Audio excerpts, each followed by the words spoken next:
Hello. हो, येतोय sir, येतोय.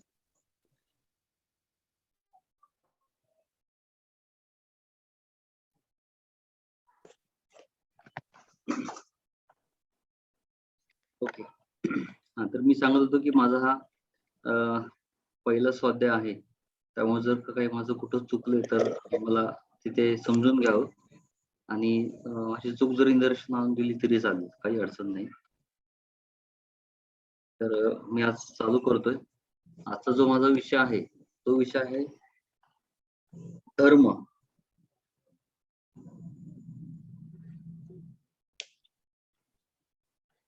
तर धर्म म्हणजे काय? साधारणपणे आपण जर हिंदू संस्कृतीमध्ये बघितलं गेलं, तर धर्म म्हणजे आपण असं म्हणतो की धर्माविना तरणोपाय नाही किंवा दुसरीकडे असं म्हणलं जातं धर्म म्हणजे अफूची गोवे आहे. अशी एक विरोधी वाक्य किंवा विरोधी वचनं ऐकून आपण सर्वसामान्य माणसं जी असतो त्यांचा गोंधळ उडतो. तसंच धर्म म्हटलं की आपल्या प्रत्येकाला असं वाटतं की हिंदू, मुसलमान, ख्रिश्चन, बौद्ध असे वेगवेगळे धर्म आठवतात. त्यामुळे कसं आहे की काही जणांना असं वाटतं की आपलं जे काही भारत आहे हा निधर्म राज्य किंवा निधर्म भारत असल्याची म्हणजे एक प्रत्येकाला असं वाटतं की आपल्या भारताची ओळख अशी आहे. पण खरं बघायला गेलं तर इंग्रजी भाषेत धर्माला योग्य असा शब्दच नाही.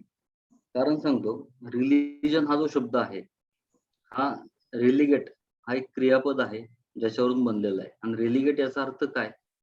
तर खालच्या पायरीला पाठवणे किंवा खाली ओढणे. तर तो म्हणजे धर्म असा त्याचा अर्थ होतो. पण ऍक्च्युली हा बघितला गेला तर हा शब्द अयोग्य आहे. याउलट धर्म शब्दाचा अर्थ काय आहे? तर ज्यामुळे आपण वरच्या पातळीला जातो, तो धर्म. मग हा धर्म जो आहे तो निरनिराळ्या धर्म ग्रंथांमध्ये वेगवेगळ्या अर्थांनी वापरलेला आहे. जर धर्म हा शब्द किंवा त्याची व्याप्ती समजून घ्यायची असेल, तर एक सिंपल मी सांगू शकतो, की तुर्यावस्था प्राप्त होईपर्यंत खऱ्या अर्थाने धर्माची ओळख अजिबात होत नाही. तोपर्यंत जे काही समजतं आपल्याला, ते सगळं शब्दांमध्ये असतं. तर मग तुर्यावस्था म्हणजे काय? तर तुर्यावस्था म्हणजे जागृती, स्वप्न आणि सुपुष्टी या 3 अवस्थांच्या पलीकडची जी चतुर्थ अवस्था असते, ती म्हणजे ध्यानावस्था. तर ध्यानाचा खरा अर्थ हा आहे आणि यामुळेच आपल्या पत्री सरांनी देखील जे धर्म सांगितलेले आहेत, पी-एस-एस-एम मधले, त्याच्यामध्ये त्यांनी 9 धर्म सांगितलेले आहेत. तर त्या 9 धर्मांपैकी आपण काही धर्मांची आज अ, माहिती करून घेणार आहोत. तर पत्रे सरांनी जे सांगितलेले 9 धर्म आहेत, त्याच्यामध्ये सर्वात पहिला आणि सर्वात महत्त्वाचा तो म्हणजे ध्यान धर्म आहे. दुसरा आहे तो अहिंसा धर्म. तिसरा मित्र धर्म. मी तुम्हाला सर्वप्रथम या धर्मांची नावं सांगतो आणि त्यानंतर आपण एक-एक धर्म हा थोडासा विस्तृत पद्धतीने बघूया. तर चौथा धर्म आहे तो शांत धर्म. 5वा करुणा धर्म. 6 आहार धर्म. 7वा आहे तो स्वाध्याय धर्म. 8वा विनय धर्म आणि शेवटचा आणि 9वा जो आहे तो दान धर्म. तर असे हे जे 9 धर्म आहेत, हे पत्री सरांनी सांगितलेले आहेत. पत्री सरांचे जे काही प्रवचनं असतात, त्या प्रवचनामधून हे 9 धर्म किंवा नवविध धर्म असं आपण म्हणू शकतो याला. तर आज आपण पहिला जो धर्म आहे, ध्यान धर्म, जो सर्वात महत्त्वाचा आहे. तर त्या धर्माची थोडीशी आपण माहिती करून घ्या. तर आपल्या नेहमीच्या ध्यानामध्ये एक वाक्य आपण वापरतो, की धर्म रक्षती रक्षतः रक्षिती रक्षितः म्हणजे काय? तर धर्माचं जो रक्षण करतो, त्याचे तोच धर्म रक्षण करतो. मी परत एकदा सांगतो, धर्मो रक्षती रक्षितः म्हणजे काय? तर जो धर्माचे रक्षण करतो, त्या व्यक्तीचं धर्मच त्याचं रक्षण करतं. तर आता हा जो महान शब्द आहे किंवा ही जी एक संकल्पना आहे, याला आपण धर्म म्हणतो. तर याबद्दल पहिला धर्म आहे तो ध्यान धर्म. त्याच्याबद्दल आपण थोडं अजून पुढे जाऊयात. तर कुठल्याही भाषेत धर्म या शब्द इतका मोठा शब्द नाहीये. गौतम बुद्धाने जे काही महाचक्र चालू केलं, धर्म महाचक्र चालू केलं होतं, त्याच्यामध्ये प्रत्येक ठिकाणी धर्म असला पाहिजे असं त्यांचं म्हणणं आहे. तर धर्म म्हणजे काय, तर आज आपण पहिला धर्म म्हणजे जो आहे ध्यान धर्म. ध्यान धर्म म्हणजे काय, तर ध्यान धर्म म्हणजे ध्यान करणे हा आपला धर्म आहे. ध्यान करणे हे आपले कर्तव्य आहे. आपल्या प्रत्येक जणाला धर्माची म्हणजे आपल्या स्वतःची जी काही कर्तव्य आहेत, ती कर्तव्य त्याने किंवा तिने ती पार पाडली पाहिजे. जर तिथे कुठलाच धर्म नसेल तर निश्चितपणे आपले जे काही आयुष्य आहे ते आपण अधर्मात घालू किंवा अधर्मात जाण्याची शक्यता असते. अधर्म हा आपल्याला दुःखाकडे, अभाग्याकडे किंवा अस्वस्थकडे घेऊन जाणारा असतो. तर धर्म जो आहे तो आपल्याला सौभाग्याकडे, सुख, शांती आणि स्वास्थ्याकडे घेऊन जात असतो. जिथे कुठे धर्म आहे किंवा जिथे कुठे धर्म नसेल तिथे नक्कीच अधर्म असतो. मग अधर्म म्हणजे काय, दुःख आणि अवस्था. आणि जिथे धर्म आहे त्या ठिकाणी सौभाग्य म्हणजे सुख, स्वस्थता, स्थैर्य आणि प्रगती हे सगळ्या गोष्टी असतात. आता जर पहिलं बघितलं गेलं सौभाग्य, सौभाग्य हवं असेल तर आपल्याला काय करावं लागेल, तर आपल्याला या धर्मामध्ये राहावं लागतं. कुठल्या धर्मामध्ये, तर ध्यान धर्मामध्ये. ध्यान धर्मामध्ये जर आपण राहिलो तर हे 4 शब्द मी जे आता सांगितले, सुख, स्वस्थता, स्थैर्य आणि प्रगती, या शब्दांचं मिळून एक शब्द तयार होतो, तो म्हणजे भाग्य. आणि हा जो भाग्य आहे, हे भाग्य आपल्या प्रत्येकाच्या आयुष्यात फार महत्वाचं आहे. कारण आपल्या प्रत्येकाला वाटतं की मला भाग्य पाहिजे, पण मला अभाग्य नकोय. मी नेहमी भाग्यवान पाहिजे, अभागी नकोय मी. पण हे भाग्य कुठून मिळतं आपल्याला, तर हे भाग्य आपल्याला फक्त धर्मावरून मिळतं. आपण जेवढं आपल्या धर्माबरोबर राहू, तेवढं आपल्याला हे भाग्य नेहमी मिळत जातं. हे असं आहे की आपलं एखादं जे झाड असतं, ते झाड कुठल्यातरी बीजापासून किंवा बियांपासून वाढतं. तसेच भाग्य हे आपल्या धर्मांमधून मिळतं. त्याच्याशिवाय इतर कुठूनही मिळत नाही. देव कधी असं करत नाही की एकाला भाग्य आणि दुसऱ्याला दुर्भाग्य देतो. असं कधीही होत नाही. त्यामुळे आपण समजून घ्या की फक्त आपला धर्म हाच आपल्या सर्वांना भाग्य प्राप्त करून देतो किंवा भाग्याची संधी देतो. जसं मी थोड्या वेळाप्रमाणे म्हटलं की सर्व धर्मांमध्ये सगळ्यात मोठा धर्म जो आहे तो ध्यान धर्म. आपण सर्वजण रोज रात्री किंवा दिवसभरात जसं जमेल तसं ध्यान करतो. कशासाठी करतो आपण, तर तो आपला धर्म आहे म्हणून. आणि अशा या सर्वश्रेष्ठ धर्मामध्ये जे काही आपण जगत आहोत, त्या जगण्याला आपण धर्म म्हणतो. या ध्यान महाचक्राचा जो जन्म फक्त या ध्यान धर्मामुळे झालेला आहे. आणि ज्या पद्धतीने सर्व शिखरांमध्ये आपण म्हणतो की एव्हरेस्ट शिखर हे सर्वात उंच शिखर आहे, तसंच सर्व धर्मांमध्ये बघितलं गेलं तर ध्यान धर्म हा एव्हरेस्ट सारख्या शिखराच्या उंचीवर आहे. म्हणजेच ध्यान हा उच्चतम धर्म आहे. मी बोलतोय ते समजतंय ना, का थोडं स्पीडली होतंय मॅडम?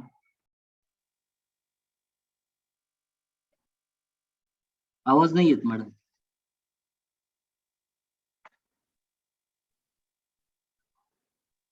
नाही, आवाज येत नाही बिलकुल. येतोय का आता आवाज? हो. हा, काय समजतंय मला वाटतं. मला तर समजतंय. बाकीच्यांनाही कदाचित समजत असेल.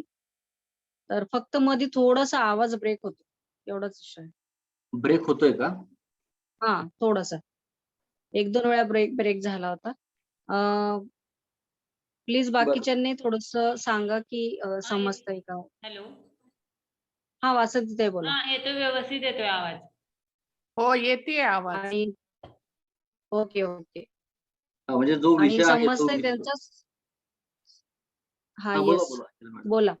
कळतंय आम्हाला. स्पीड अच्छा, त्यांचा म्हणजे ओके आहे का? ठीक ओके, आहे, ठीक ठीक आहे.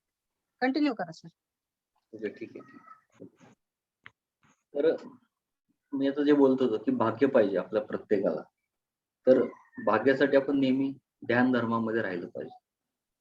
म्हणूनच आपण नेहमी पिरॅमिड मास्टर जे आहे ते सगळे पिरॅमिड मास्टर्स हे नेहमी ध्यानामध्ये जगत असतात. कारण ध्यान आपली ताकद आहे. ध्यान ही शक्ती आहे आणि सुख आहे. आणि ध्यान हे सर्व धर्म फक्त ध्यान धर्मानंतरच येतात. ज्यांना धर्माबद्दल काही माहित नाही त्यांना आपण अभागी म्हणतो. ज्यांच्याकडे कमी पैसे आहेत ते अभागी नाहीत. पण ज्यांना या ध्यान धर्माची माहिती नाही किंवा ध्यान माहिती नाही, खऱ्या अर्थाने ते अभागी आहेत. कारण प्रत्येक माणसाला किंवा प्रत्येक मनुष्य प्राण्याला या समस्या असतात. समस्या कुणाला नाही असं कुठलाही माणूस नाही. या समस्यांवर मात करण्यासाठीच आपल्याला नियमितपणे ध्यान करणं गरजेचं आहे. म्हणजे ध्यान धर्माचं प्रत्येकाने पालन केलं पाहिजे किंवा ते अंगीकारलं पाहिजे. कारण ज्या धर्माचे रक्षण करतात तो तुमचे रक्षण करतो. ध्यान धर्म हा जसा धर्म किंवा हा धर्म आहे तसेच ते ज्ञ धर्म आहे. त्यामधील ते ज्ञ मधील ज्ञ हा ज्ञान धर्म आहे. तो सर्वात उच्च धर्म आहे. आणि म्हणूनच आपण पुन्हा पुन्हा म्हणतो की आपण नेहमी ध्यान केलंच पाहिजे. एक उदाहरण सांगतो मी तुम्हाला की आपण म्हणजे आपल्या प्रत्येकाला असं वाटतं की आपण जे काही आहे ज्या काही फील्ड मध्ये आहे त्यामुळे आपल्याला काही ध्यानाची गरज नाही. मी तिथे खूप स्थिर स्थावर आहे. माझं सगळं काही व्यवस्थित चाललंय. तर मी एक जो संगीत तज्ञ असतो त्याच्याबद्दलचं एक उदाहरण देतो की संगीत तज्ञ जो आहे तो कधीही म्हणतो किंवा त्यांच्याबद्दल असं म्हणतात की मला ध्यानाची गरज नाही. तर तुम्ही मूढ व्यक्ती आहात असं त्यांचं म्हणणं असतं. खूप लोक म्हणतात जे काही संगीत तज्ञ असतात संगीत हीच माझी ध्यान साधना आहे. आणि ते कशामुळे येतं तर ते मूढतेमुळे येतं. आणि बरेच जण असंही म्हणतात की मी सेवा करतो, समाजसेवा करतो. ज्याप्रमाणे मदर तेरेसांनी समाजसेवेचं कार्य केलं त्याच पद्धतीने आपण मी म्हणजे सर्व म्हणतात की मी सेवा करतो. पण हे सेवा करते म्हणजे धर्म नाही तर ही मूर्त आहे. आणि याच पद्धतीने अजूनही बरेचसे लोक असे म्हणतात की मी अन्नदान करतो, त्यानंतर मी कुणाला मोफत कपडे देतो किंवा वृद्धांची काळजी घेतो, कुठल्या वृद्धाश्रमात देतो, काही माझ्या परीने जे काही स्वच्छने मला देता येईल त्या पद्धतीने, किंवा आपण कुठे लहान मुलांची कुठे जे काही अनाथ आश्रम असेल तिथे जाऊन काळजी घेतो. तर हे जे सर्व काही धर्म करतात ते त्या धर्मांमध्ये ते धन्यता मानतात. पण या सर्वांना असं सांगायचं की या सर्वांपेक्षाही मला असं म्हणायचं की ध्यान हा खूप मोठा धर्म आहे. कारण हे सर्व करण्यापेक्षा जर प्रत्येकाने ध्यान धर्म स्वीकारला तर त्याला काय करायचं आहे आणि काय नाही करायचं हे फार चांगल्या पद्धतीने कळेल. आणि म्हणूनच मला पुन्हा एकदा म्हणायचं की ध्यान हा सर्वात महान आणि सर्वात उच्च असा धर्म आहे. आणि त्यामुळे श्रीकृष्ण भगवान श्रीकृष्णांनी एक भगवद्गीतेत आपल्याला वेदव्यासांच्या तोंडी संपूर्ण मानवजातीला एक सुंदरसा संदेश दिलेला आहे. तो संदेश काय आहे तर सर्व धर्म परित्यागा माम एकम शरणम व्रज. म्हणजे काय तर आपण सर्व धर्मांबद्दल बोलत आहात. ते सर्व धर्म तुम्ही बाजूला ठेवा. परी म्हणजे काय तर ते बाजूला ठेवून माम म्हणजे श्रीकृष्ण किंवा वेदव्यास नव्हे तर स्वयं आत्मा आहे. आणि तुम्हाला नेहमी तुमच्या आत्म्यामध्ये जगायचे, आत्मधर्मामध्ये जगायचे. आणि त्यामुळे ध्यान धर्म म्हणजे इतर सर्व धर्म बाजूला ठेवून फक्त आत्मधर्मामध्ये जगणं हेच सर्वात मोठा धर्म किंवा उच्च असा धर्म आहे. तर इथे जो माझा पहिला धर्म आहे त्याच्याबद्दलची मी माहिती सांगितलेली आहे ध्यान धर्माबद्दल. तर ध्यान धर्म हा मोठा धर्म येतो. त्याच्यानंतरचा जो धर्म आहे तो आहे अहिंसा धर्म. अहिंसा धर्म म्हणजे काय? तर आपण जो काही म्हणजे सर्व धर्मांमध्ये जसं थोड्या वेळाप्रमाणे म्हटल्याप्रमाणे सर्वोत्तम धर्म काय? तर प्रथम क्रमांकाचा धर्म आहे ध्यान धर्म आणि दुसरा जो आहे तो अहिंसा किंवा हस्तक्षेप, दुसऱ्याच्या गोष्टीमध्ये कुठेही लुडबुड न करणे. याच्यामध्ये 2 प्रकार येतात. एक आहे तो स्वधर्म आणि दुसरा आहे तो परधर्म. स्वधर्म म्हणजे काय? तर स्वतःच्या संदर्भात जे काही योग्य आणि सत्य जे काय आहे ते झालं स्वधर्म आणि दुसऱ्यांच्या बाबतीत जे काय आहे ते झालं परधर्म. स्वधर्मामध्ये एकच गोष्ट येते, तर परधर्मामध्ये बऱ्याचशाच गोष्टी येतात. आपण स्वतःला काय वागतो देतो ते फक्त ध्यान करण्यावर अवलंबून आहे. तर आपण इतरांना काय वर्तणूक देतो हे किंवा कसं वागवतो ते अनेक गोष्टींवर अवलंबून आहे. आणि त्यामुळेच सर्वात एक सुंदर वाक्यप्रचार आहे तो म्हणजे किंवा त्याच्या अगोदर आपण एक सुंदर असा शब्द बोलला जातो की अहिंसा.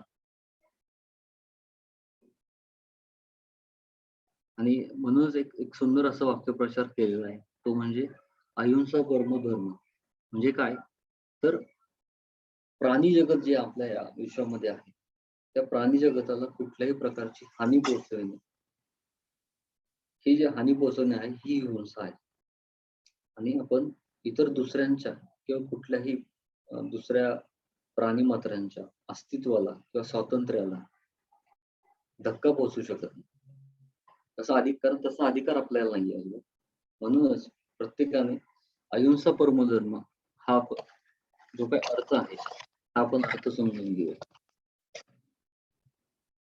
आपल्याला असं वाटतं की आपण अहिंसा परमो धर्म आपल्या ज्या रोजच्या आयुष्यात आहे त्याचं पालन करत असतो. पण आपण ऍक्च्युली याबाबत फार अज्ञानी आहोत. कारण हिंसा ही फक्त भौतिकतेच्या संदर्भात निगडीत आहे का? असं अनेक वेळा विचारतात. मानसिक छळ किंवा शारीरिक छळ असे बऱ्याच प्रकारचे छळ येतात. पण मानसिक छळ ही हिंसा आहे का? तर ती हिंसा नाही. फक्त शारीरिक छळ हिंसा आहे का?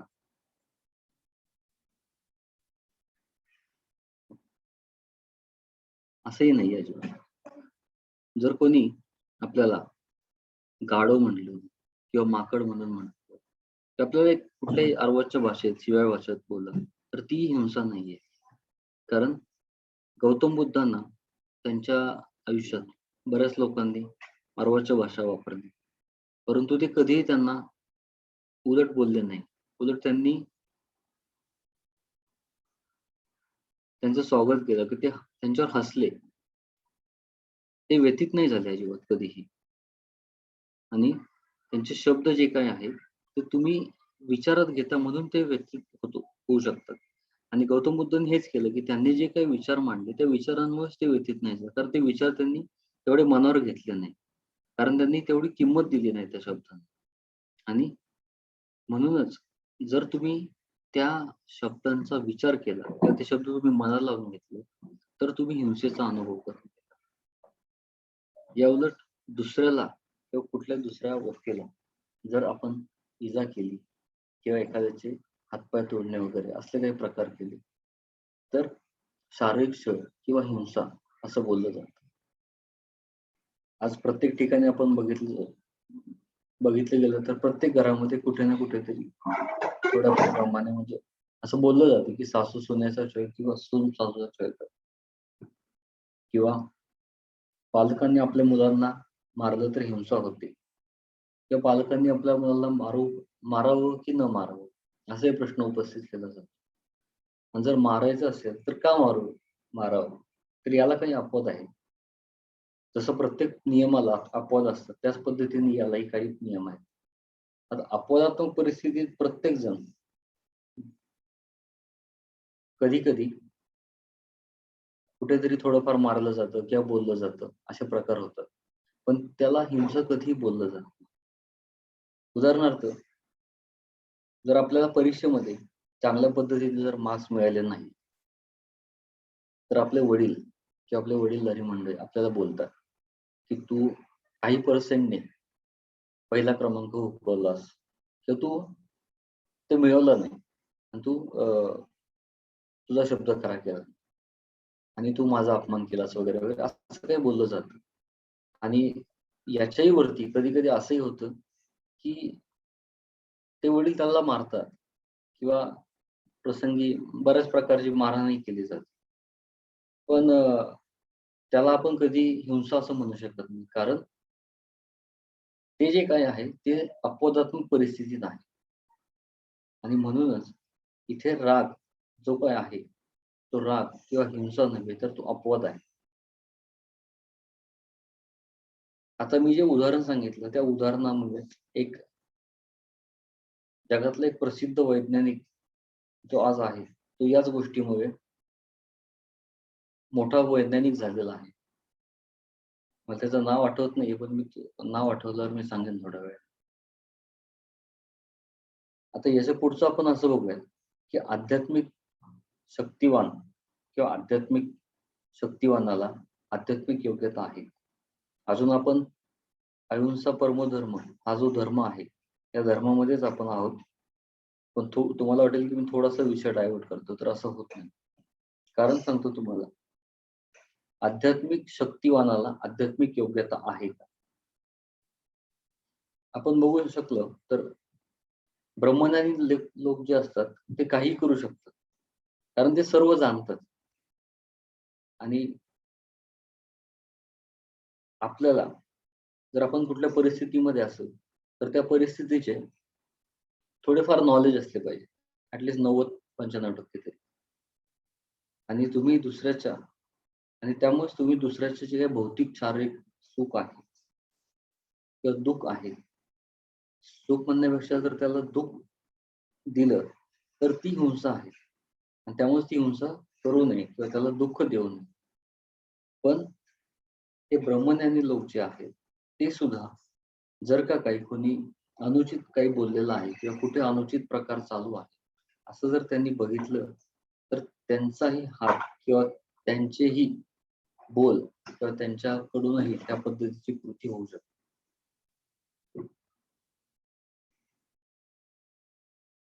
आज या पृथ्वी तलावर जे काही मांसाहारी व्यक्ती आहेत ते मांसाहारी व्यक्ती बऱ्याच बेपर्वाईने वनस्पती नाही तर प्राणी जगताला हानी पोहोचवत आहे. आणि आपण आपल्या आध्यात्मिक मध्ये किंवा आपल्या बऱ्याचशा सेशन मध्ये असं बघितलं आहे की तुम्ही जे इतरांना प्रतिबिंबित होऊन करता किंवा तुम्ही जसं इतरांना वागवता तसंच तुमच्याकडे ते येतं. आणि हा कर्माचा नियम आहे. जसं आपण म्हणतो जसे पेराल तसे उगवाल, त्याच पद्धतीने जीवनाच्या प्रत्येक अंगाने जे तुम्ही काही कराल ते परत तुमच्याकडे परिवर्तित होऊन जाईल. कारण सर्व सृष्टी ही फक्त आणि फक्त कर्म सिद्धांत या महान नियमानुसार चालते. ज्याला कर्माचा नियम समजतो त्याला ज्ञानी म्हणतात किंवा शहाणा असे म्हणतात. तर फक्त एकाच जन्माचा जो कर्माचा नियम आहे त्याला आपण ज्ञानी म्हणतो, परंतु जो अनेक जन्मांचे कर्म नियम समजलेला आहे तर त्याला नॉलेज आहे त्याला आपण ब्रह्मज्ञानी असं म्हणतो. आणि या जन्मात कमवलेले ज्ञान आणि अनेक जन्मात कमवलेले ज्ञान ते ब्रह्मज्ञान.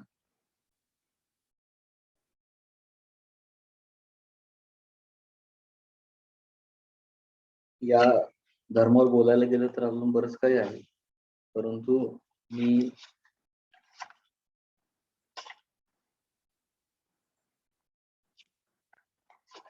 थोडस अजून इथे सांगू इच्छितो.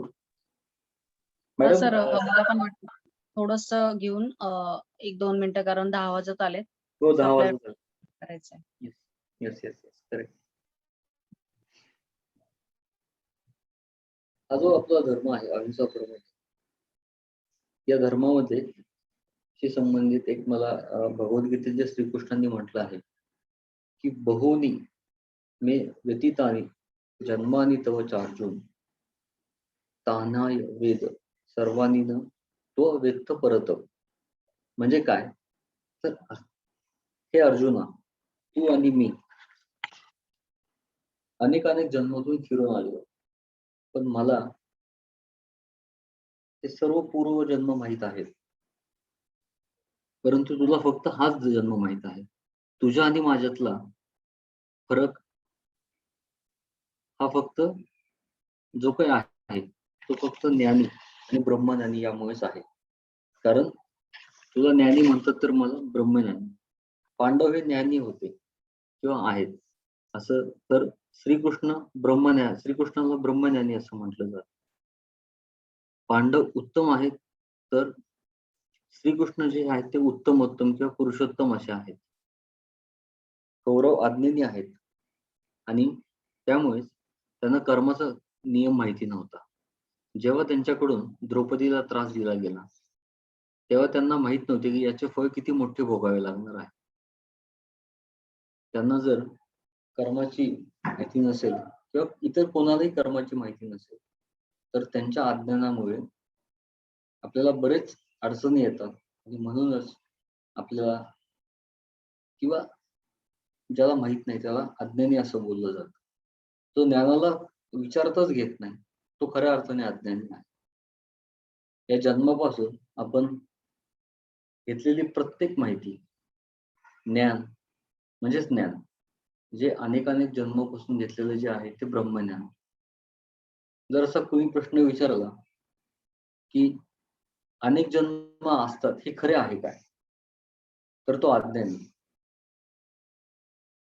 त्याचप्रमाणे जर एखाद्याला वाटत असेल की त्यांच्या डोळ्यात जे दिसेल किंवा जे दिसत नसेल ते खोटे आहे तर तो अज्ञानी. पहाटे उठल्यावर आपल्याला तारे दिसत नाहीत म्हणजे त्यांचं अस्तित्व नसतं असं आहे का, तर असं नाहीये. आपण जे काही जाणतो ते फक्त एक छोटीशी गोष्ट असते, जशी की सुईचं टोक. आपल्याला जे जाणून घ्यायचं आहे ते मोठ्या पर्वता एवढं आहे आणि म्हणूनच आपण आपल्या ज्या रोजचे सेशन चालतात त्याच्यामध्ये वेगवेगळ्या विषयांवरती आपण माहिती करून घेऊन आपण आपल्या आध्यात्मिक ज्ञानाची जी पातळी आहे ती दिवसेंदिवस आपण एक स्टेप वर जाण्याचा प्रयत्न करतात किंवा वर जात आहोत.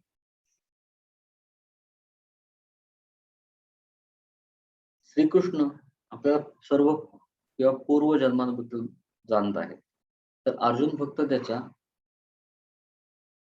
या जन्माबद्दल जाणतो आणि हाच अर्जुन आणि श्रीकृष्ण या दोघांमधील फरक आहे. म्हणूनच अर्जुनाला फक्त ज्ञानी म्हटलं जातं तर श्रीकृष्णाला ब्रह्मज्ञानी.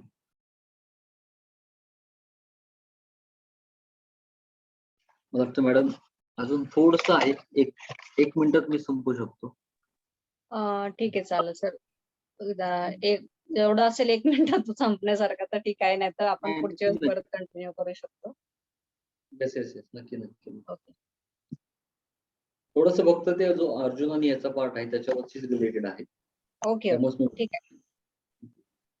तर जसं त्या भगवद्गीतेत श्रीकृष्णाने म्हटलंय की कौरव हे अज्ञानी आहेत, पांडव हे ज्ञानी आहेत आणि श्रीकृष्ण हे ब्रह्मज्ञानी आहेत.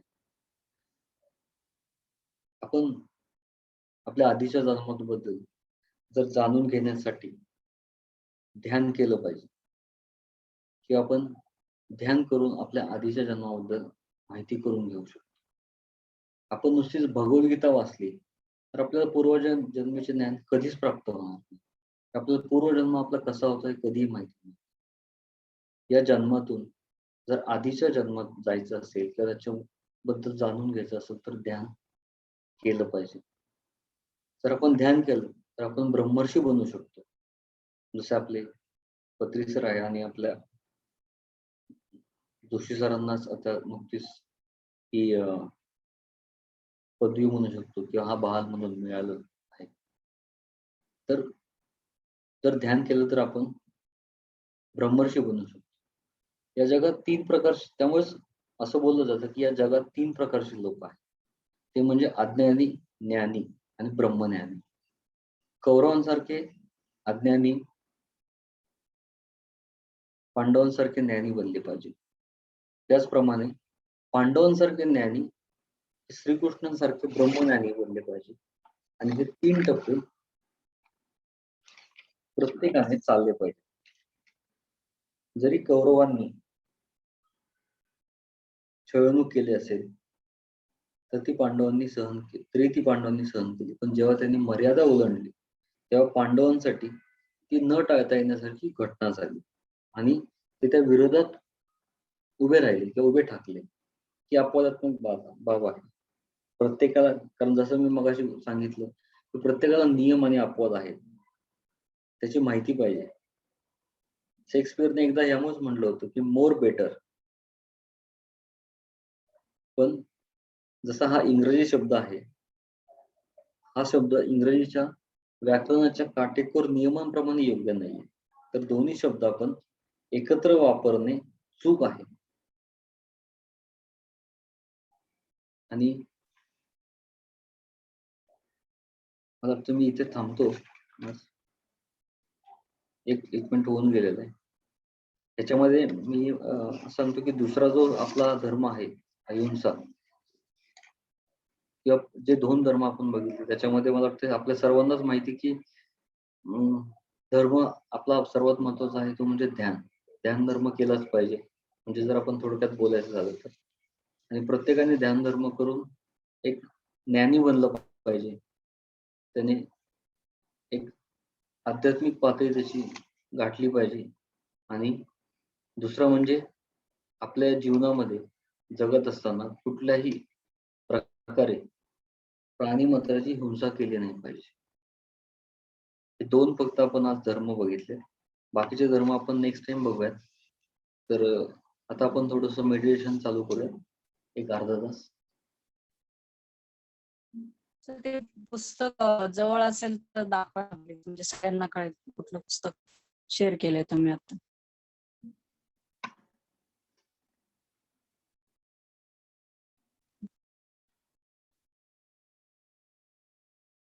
दिसते मॅडम? हो, थोडस वरती जरा. हे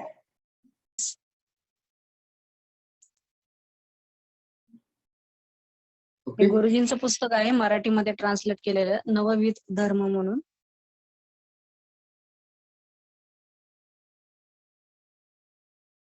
येस, थँक्यू सर. ठीक आहे, आता ध्यानामध्ये बसूयात सर्वजण. ओके सर, फक्त पोझिशन सांगा. काही नवीन बहुतेक लोक जॉईन झालेले आहेत, तर पोझिशन पण सांगताल ते. ठीक आहे. ओके. Okay, thank you.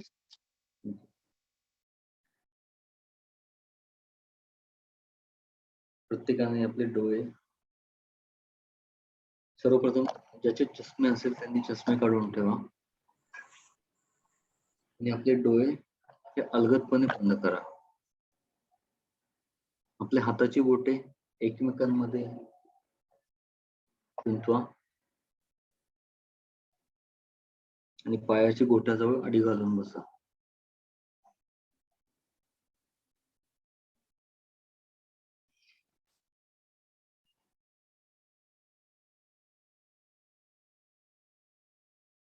आपलं संपूर्ण शरीराची शिथिल सोडा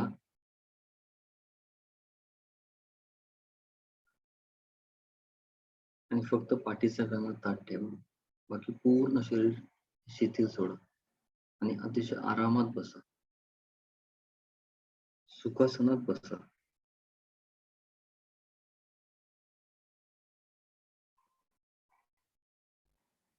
आपल्याला पुढचा अर्धा तास आपल्या शरीराला कुठल्याही प्रकारचा ताणतणाव येता कामा नये अशा परिस्थितीत बसा.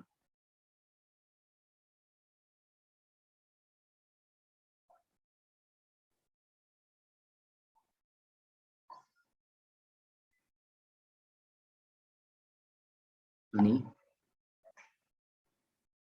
येणारा श्वास आणि जाणारा श्वास याच्याकडे साक्षी भावाने पहा.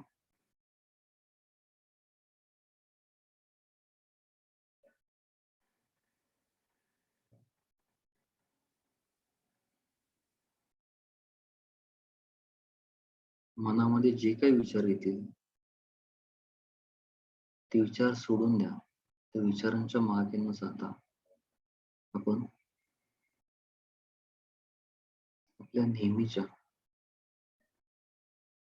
सहज आणि सुंदर अशा श्वासाकडे पहा आणि श्वासाशी एकरूप व्हा.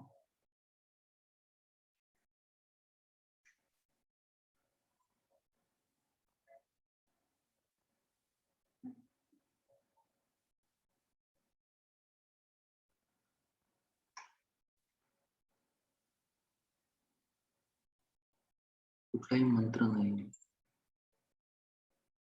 कुठलाही जप नाही, ना कुठल्या देवतेचं रूप डोळ्यासमोर आणण्याची गरज नाही, ना कुठली मूर्ती. आपण फक्त एकच करायचंय, ते म्हणजे आपला श्वास बघायचा. पण श्वास घेताना आपल्या एका नाकपुडीमधून आत जाणारी हवा, थंड हवा ही आपल्या नाकामधून घशामध्ये, घशातून श्वासनलिका, तिथून पुढे ती फुफ्फुसामध्ये जातात. फुफ्फुसामधून पोटात जाते, मग पोटातून नाभीपर्यंत, आणि तिथून पुढे तिचा उलट प्रवास चालू होतो. नाभी वरून पोटात, पोटातून फुफ्फुस, फुफ्फुस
येणारा श्वास आणि जाणारा श्वास.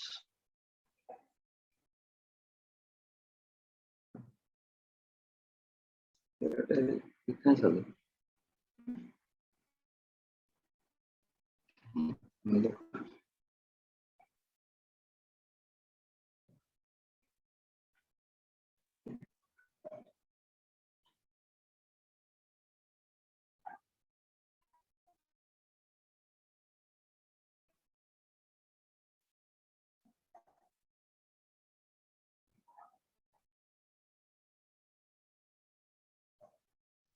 सर तुम्ही म्यूट झालात. हो मॅडम, 1 मिनिट प्लीज. माझा डेटा संपलाय. 1 मिनिट थांबा, मी दुसऱ्याच्या पण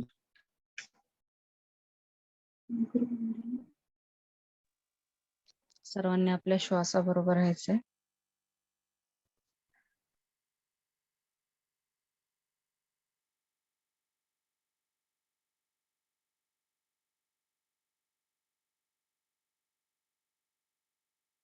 सहज, सुंदर, नैसर्गिक श्वास. त्या श्वासाबरोबर मैत्री. अगदी सहजरित्या.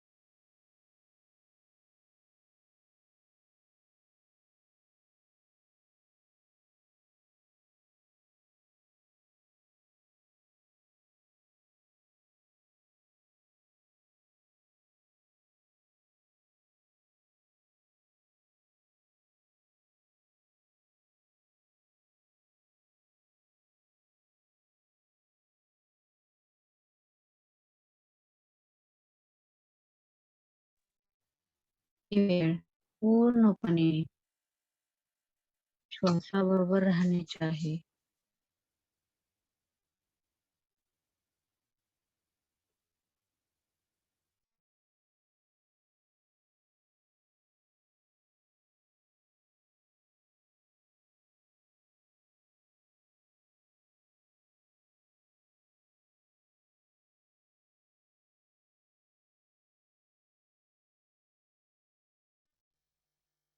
जे काही होत असेल ते होऊ द्या. फक्त साक्षी भावानं श्वासाबरोबर राहा.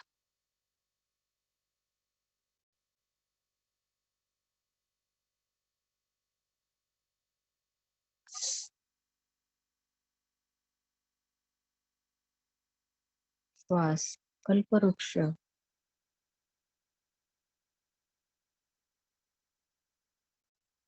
श्वास चिंतामणी,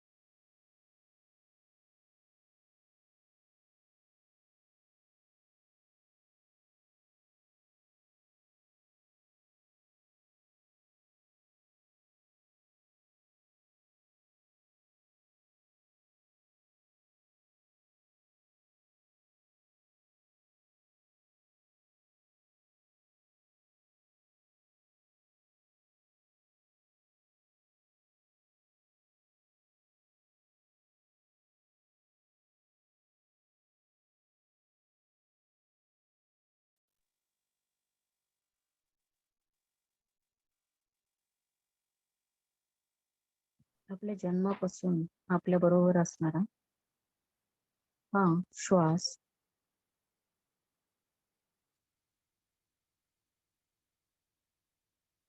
श्वासाबरोबर घट्ट मैत्री करायची.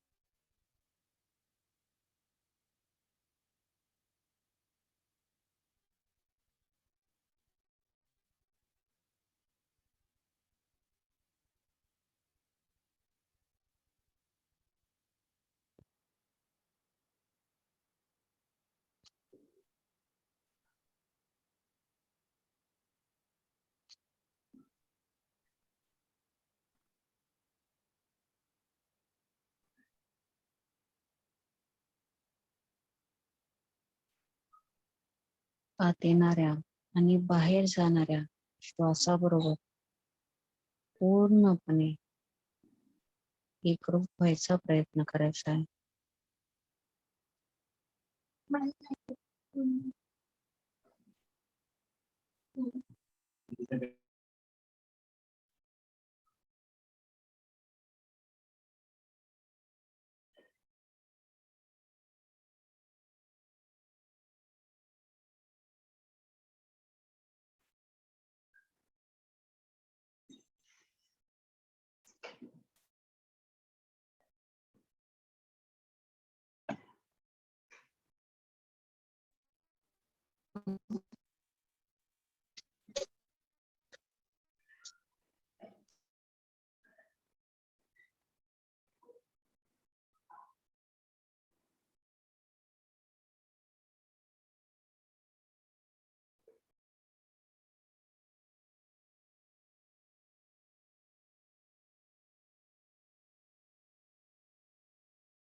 कृपया सर्वांनी येणाऱ्या श्वासाकडे आणि जाणाऱ्या श्वासाकडे साक्षीपूर्वक पहा.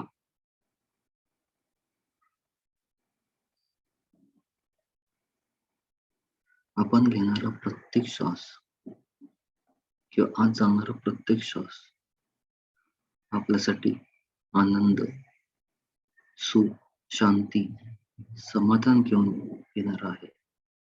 तर बाहेर जाणारा किंवा बाहेर सुटणारा श्वास हा आपली चिंता, भीती, समस्या, अडचणी बाहेर घेऊन जाणार आहे.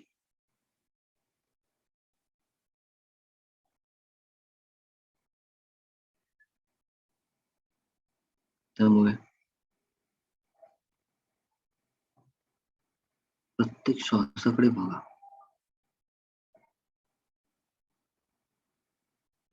त्या श्वासाशी पूर्णपणे एकरूप व्हा.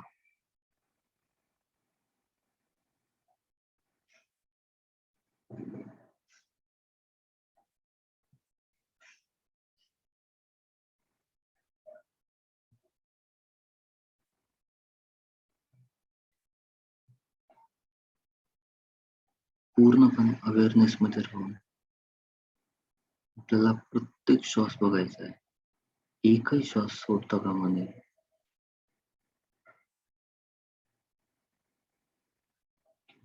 किंवा सुटता कामा नये.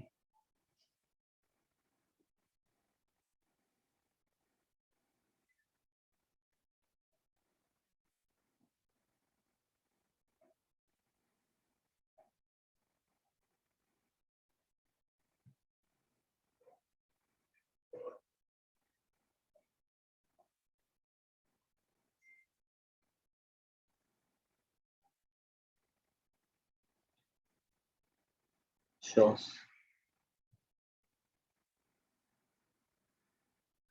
हे आपल्या जीवनाचं अस्तित्व आहे.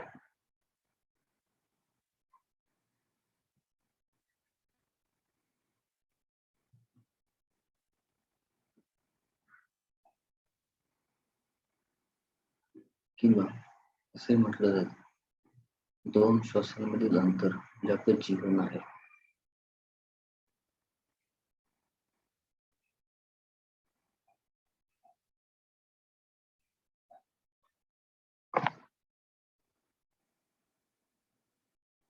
त्यामुळे सदैव आपल्यासोबत असणाऱ्या या श्वासाकडे पहा आणि त्याच्याशी एकरूप व्हा.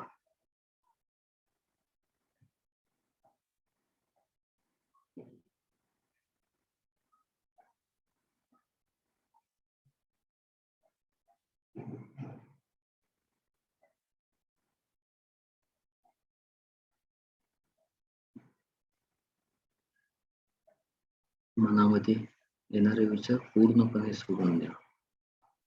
त्यांच्या मागे जाऊ नका.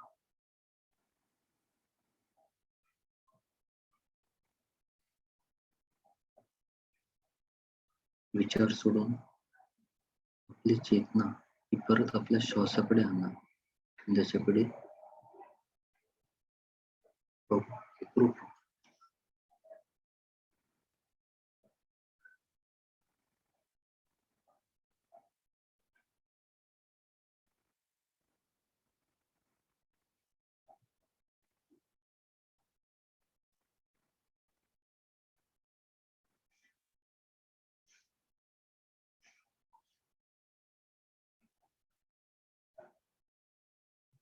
आपल्या जीवनामध्ये आपण सर्वात पहिलं काम करत असेल तर श्वास घेणं. सर्वात शेवटचं श्वास सोडणं. दरम्यानच्या काळात आपल्या सोबत सदैव असणाऱ्या सख्याप्रमाणे, सोबतीप्रमाणे असणाऱ्या त्या श्वासाकडेच पाहत राहा. पुन्हा पुन्हा आपल्या श्वासाकडेच पहा. त्याच्याशी पूर्णपणे एकरूप व्हा.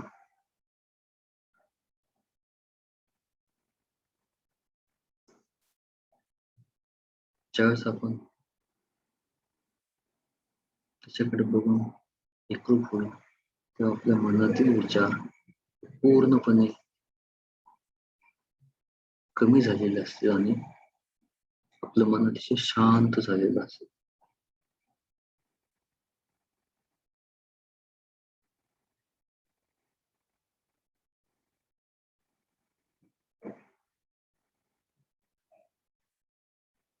आपल्याला आपलं भूतकाळ आठवायचं नाही किंवा भविष्यकाळाची चिंता करायची नाही. कारण भूतकाळ जो घडून गेला आहे तो आपण बदलू शकत नाही. भविष्यकाळ मध्ये आपल्याला काय काय आहे हे माहित नाही. त्यामुळे आपण नेहमी वर्तमानामध्येच राहायचं आणि आता आपण वर्तमानामध्ये करत आहोत आनापानसती ध्यान. आन म्हणजे श्वास आत घेणे, अपान म्हणजे श्वास बाहेर सोडणं आणि सती म्हणजे त्याच्याबरोबर एकरूप होणे. म्हणजे येणाऱ्या श्वासावर आणि जाणाऱ्या श्वासावर एकरूप होणे.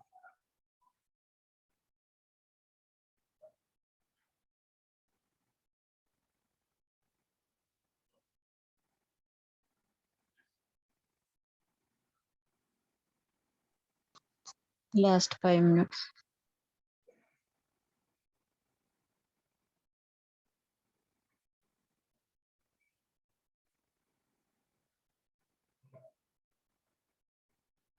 खूप सुंदर ध्यान करत आहोत आणि आपण पूर्णपणे रिलॅक्स होऊन आपल्या मनातील विचार कमी झालेले आहेत.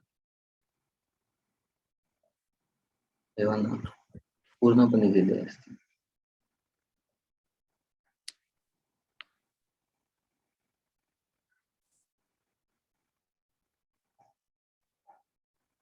आणि हळूहळू आपलं मन शांत झाल्यानंतर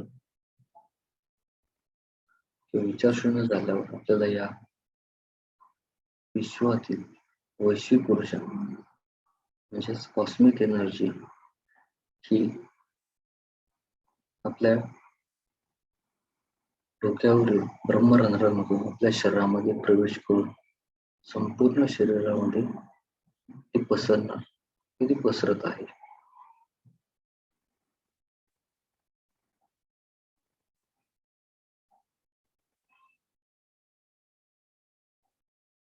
आपल्या शरीरामध्ये प्रवेश केल्यानंतर डोक्याच्या केसांपासून ते पायाच्या नखापर्यंत असणाऱ्या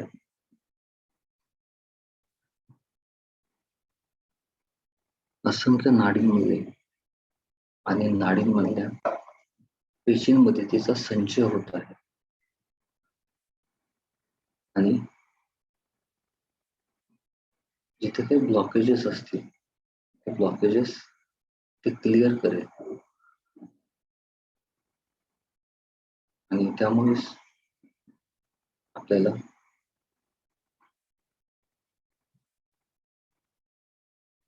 प्रसन्न आणि आनंदी असं वाटेल.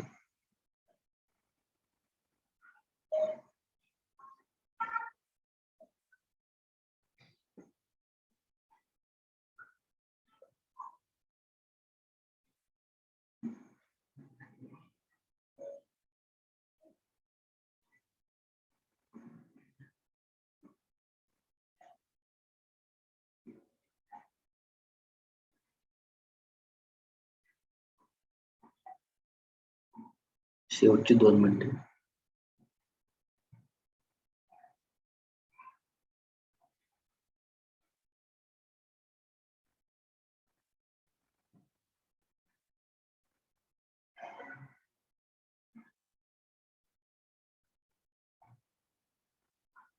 कृपया आपल्या श्वासाबरोबरच राहा. डोळे बंदच ठेवा.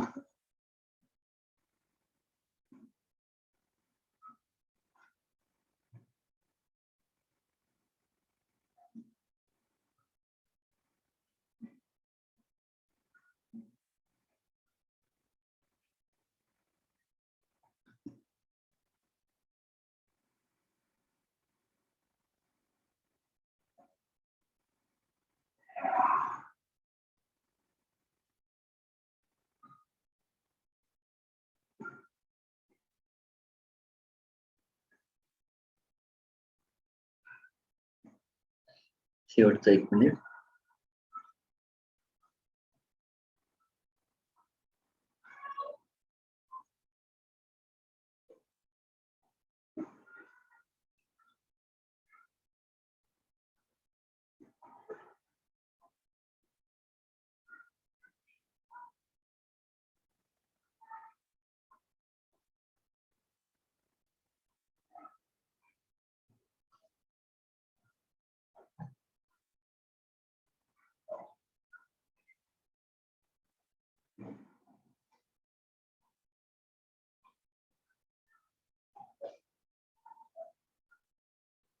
Last 30 second.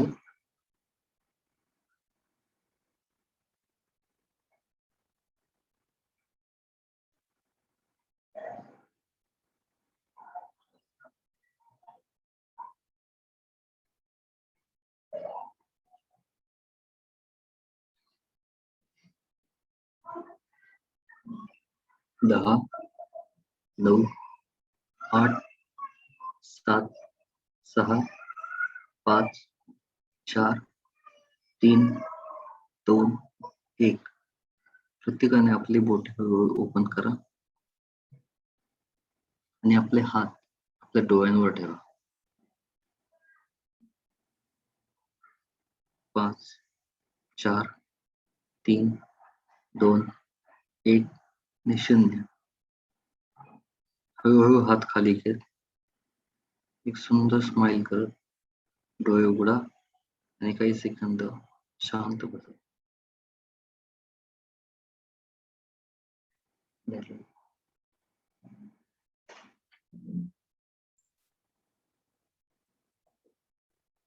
अरे यार, हे काय होतंय? डिस्कनेक्ट नाही. डेटाचा प्रॉब्लेम मोठा.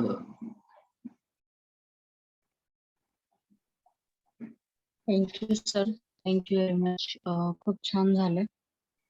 थँक्यू. सब्जेक्ट पण खूप छान होता. Okay, thank you madam. हॅलो अं, हॅलो yes, हॅलो सर. बोला मॅडम. येस मॅडम, बोला. नमस्कार सर. नमस्ते मॅडम, बोला ना. नाही, सुरुवातीची अगदी छानच होती माहिती. ओके. धर्माबद्दल जे तुम्ही सांगितलं ना, हम्म. खूप सुंदर, एकदम छान. अगदी खूप खोलात जाऊन तुम्ही सगळं सांगितलं आणि शेवटी ध्यान लागलं. थोडं मध्ये डिस्टर्बन्स वाटलं थोडा. नाही, म्हणजे माझं हे झालं, माझा डेटा संपला, मी डिस्कनेक्ट होत होतो रिपीटेडली. हा. नाही, माझ्या पण मोबाईलचा थोडा रेंजचा प्रॉब्लेम होता. अच्छा, हा, हा. त्यामुळे शेवटी मस्त अगदी छान लागलं ध्यान. मस्त ओके, झालं. Thank you madam.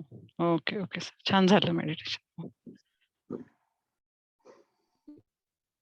Thank you madam.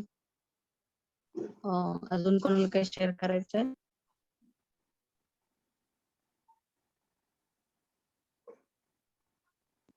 Unmute करू शकता स्वतःला.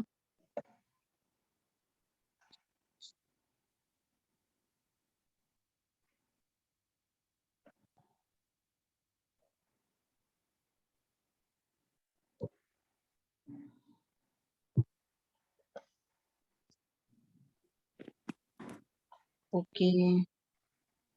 तर नमस्ते हाँ सुमन जी बोलिए. जी। नमस्ते मैडम। नमस्ते. जी, ध्यान तो बहुत बढ़िया लगा। और दूसरा मुझे ये पूछना था, जैसे धर्म हो गया कि अपन ध्यान करना चाहिए, उसके साथ साथ सर ने ये बताया कि मतलब ये जो अपन दान धर्म करते हैं या किसी की मदद करते हैं, तो जो आपने अपने इसमें ये भी बताया गया कि मतलब जो तुम दोगे वही पाओगे, वो भी चीज जरूरी है ना मैडम? सर मैडम इसमें ऐसे बताया है ना कि जो हाईएस्ट धर्म है वो ध्यान है, क्योंकि हाँ ध्यान में तो सब कुछ इंक्लूड है ना. हाँ, नहीं वही बता रही हूँ कि मतलब ध्यान तो करना है ही है। मतलब नहीं, अपन को लगता है कि अरे कोई अनाथ आश्रम में जाके कुछ दे या कुछ और करे, मतलब जिसको जो चीज की जरूरत है, तो वो भी मतलब अच्छी चीज है ना। हाँ, हाँ, इसमें बुरा ऐसा किसी चीज़ को नहीं बोला है मैडम। हाँ, जो हाँ, हम लोग ध्यान सिखाते हैं, जी, वो सबसे बड़ा धर्म है। क्योंकि हाँ, उससे ना हम कैसे होते हैं ना डिपेंड करते हैं ना किसी को अगर इस टाइप का एक कुछ दान धर्म करते हैं तो उसको वो आदत सी लग सकती है या फिर वो हमेशा वो उसका वेट करता रह सकता है। तो ध्यान ऐसे ध्यान देना, ध्यान का प्रचार करना या फिर ध्यान का शेयरिंग करना या फिर ध्यान सिखाना ये ऐसी बात है कि वो खुद आदमी भगवान बन सकता है। तो भगवान है तो उसको ये रियलाइज़ होना ये बहुत बढ़िया बात है कि अगर वो भगवान है, तो वो हाँ, सब कुछ कर सकता है। ठीक है ना? और हाँ, अगर हमको अभी ऐसा लगता है कि हमें अभी ये अच्छा लगता है कि किसी को कुछ अनाथ आश्रम में कुछ ये करना है, दान करना है या फिर ये करना है, तो ठीक है। जब तक आप जैसे-जैसे ज्ञान पाओगे, तो जी, वैसे-वैसे आपका वो जो दृष्टिकोण है, वो बदल जाएगा और वो समझ में आता है कि ध्यान सिखाना या फिर ध्यान का काम करना, ध्यान प्रचार करना, ये सबसे बड़ा धर्म है। कोई बात बिल्कुल, नहीं, ये कुछ गलत नहीं है। हाँ, लेकिन हाँ, जैसे ज्ञान मिलता है तब तभी तो हमारा विचारधारा बदलती है ना। बिल्कुल। हाँ, यही पूछना था कि मतलब जो अभी आश्रम है, मतलब उनका भी कुछ वो था, वो आश्रम खुला, वहाँ पर लोग रहते, उनकी भी मतलब एक अपनी भी इच्छा होती है कि चलो इनको भी मतलब देना चाहिए। अपनी अपने-अपनी मर्ज़ी पे अपने-अपने मन में विचार आता है, जो भी है तो यही पूछना था। हाँ, मैडम। नहीं, उसमें कुछ गलत नहीं है, हाँ, हाँ। लेकिन अगर आप जो दे रहे हो उसके साथ अगर आप ध्यान सिखाओगे, ध्यान उनको सिखाएँगे, तो वो और भी बहुत बड़ी बात है। जी, जी, जी। ये एक प्लस पॉइंट है। और जो हम लोग करते हैं ना मतलब मदर टेरेसा का ये है, तो उसमें ज़्यादातर मतिमंद लोग ही रहते हैं। तो एक मेरे मन में विचार है मतलब जो विषय निकला तो पूछ ही लूँ। हाँ, कोई बात नहीं, ये अगर उस टाइप के लोग हैं तो मतलब हाँ, कुछ है हैंडीकैप्ड है, तो हाँ, उनको किस तरह से आपको सिखाना है, ध्यान कैसे बताना है, ये आपके मतलब आपकी परीक्षा है वो। क्योंकि अगर आपको इच्छा है कि ये सबसे बड़ा ज्ञान जो है, मैं हाँ, इनको देना चाहती हूँ, तो जी, किस तरफ से, किस हिसाब से दूँ? कैसे बताओ उनको कि अरे हाँ, हाँ, ये अगर आप करोगे तो ये बहुत बड़ा आपके जीवन में चेंज ला सकता है या फिर आपके बहुत सारे क्वेश्चन का आंसर दे सकते हैं, खुद ही, ओके? जी, तो जी, वो आपको विचार करना पड़ेगा या आपको ढूँढना पड़ेगा कि अगर मैं इनको सिखाऊँगी तो कैसे सिखाऊँगी? उन तक ये मैसेज जाना है तो कैसे जाना है? ओके? जी, यस। जी, नहीं, और अंजलि मैडम, सॉरी, ये क्या है, सुमन मैडम। जी, हाँ, ये बुक में ऐसा लिखा है हाँ, कि वो जो देना है, वो जी, देना है, उसमें बुराई कोई नहीं है। लेकिन बिल्कुल, बहुत सारे लोग ऐसे मानते हैं कि मैं अगर किसी को दे रहा हूँ ना, तो मेरा हाँ, वो दान धर्म है और वही मेरा असली धर्म है।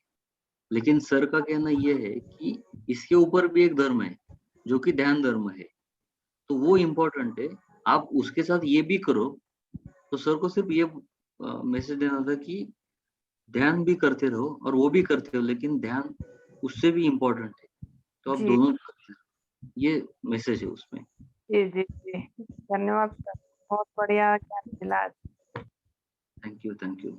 मैडम, अब अभी कुछ यस, इतना बड़ा थैंक मालूम नहीं यू है सर। मैडम। अंजलि मैडम ने आपका क्वेरी रिजॉल्व किया है मोस्टली। मैं तो अभी सीख रहा हूँ इसमें। ये आपने बोला वो भी बढ़िया है और मैडम ने भी जो बताया कि अगर से अपने को कुछ बताना है तो क्या वो किस उसको पहुंचे, ये भी जरूरी है। और सबसे इम्पोर्टेंट मैडम ने जो बताया कि वो ध्यान देने से हमको सब, हमारा मतलब क्या होता है, अंदर से सब कुछ चेंज होता है ना मैडम। तो हमारा हाँ, दृष्टिकोण ही बदलता है। तो ये वो इम्पोर्टेंट है। जी, ठीक है। जी, okay, okay madam, thank you. Thank you sir. Thank you madam. अजून कोणाला काही शेअर करायचं किंवा काही क्वेश्चन? राज राज म्हणून आहे. तुम्हाला काही बोलायचंय? नाही मॅडम. ओके, ठीक आहे. Okay, thank you.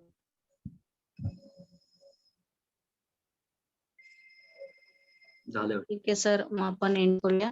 ओके. धन्यवाद सर, खूप छान सेशन झालं. Thank you thank you thank you. सर्व मास्टर्सचे धन्यवाद. Thank you thank you thank you. याच्या पुढच्या आहे मॅडम, ते पुढच्या वेळेस बघूया. Next. Okay sir. Thank you madam, मला स्वाध्यायाची सर्वात पहिली संधी दिल्याबद्दल. आणि थँक्यू सर, तुम्ही छान बोललात आणि प्रत्येक जणाला पहिली वेळ अशीच असते सर, काही प्रॉब्लेम नाही. पण छान झालं, म्हणजे समजत होतं मेन म्हणजे. Okay okay. नाही ठीक आहे, चांगली गोष्ट आहे माझ्या दृष्टीने ती. आणि गुरुजींचे हे पुस्तक खूप ग्रेट आहे. म्हणजे खरंय खरंय. हे आधीचं खूप पुस्तक आहे, खूप आधीचं पुस्तक आहे. येस. तर खूप छान पुस्तक निवडलंय तुम्ही. थँक्यू. आणि याच्यामध्ये ही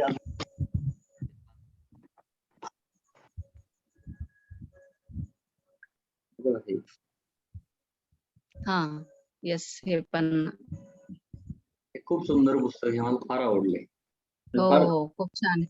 म्हणजे एकदम सिंपल लँग्वेज मध्ये पण खूप मोठा अर्थ आहे याच्यामध्ये, खूप हो हो हो, मोठी माहिती आहे याच्यामध्ये. अगदी अगदी, खूप छान आहे पुस्तक. ही 2 पुस्तके आहेत माझ्याकडे सरांची, बाकी माझ्याकडे अजूनपर्यंत काही नाहीये. ठीक आहे, मग नेक्स्ट पुस्तक ते राहील तुमचं. नाही अजून याच्यामध्येच आहे आपल्याला ते धर्म जे आहेत त्याच्या हो ना, हे पाठीमध्ये. झालं की ते. येस हा, हे झालं की ते नक्कीच करूया. Okay, okay thank you. Madam, thank you once again, तुम्ही ओके, मला ही बाय. संधी दिली. आणि परत चांगल्या विषयांवर सुद्धा मी अजून चांगल्या पद्धतीने बोलेन. Yes, thank you thank you thank you.